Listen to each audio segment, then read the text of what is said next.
നെഞ്ചിലെ വെളിച്ചത്തിൻ കതിരെടുത്ത് അതിൽ നിൻ പ്രസാദം ചാലിച്ച് നെറ്റിയിലിട്ട് വെളുത്ത ഭസ്മത്തിനാൽ അഭിഷേകം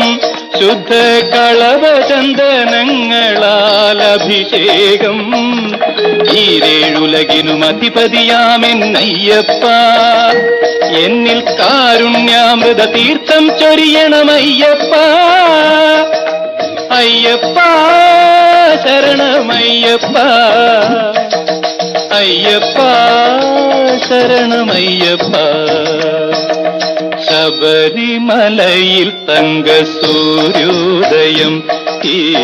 സംക്രമപ്പുലരിയിൽ അഭിഷേകം ഭക്തകോടി തേടിയെത്തും സന്നിധാനത്തിൽ വന്നെത്തുമെന്റെ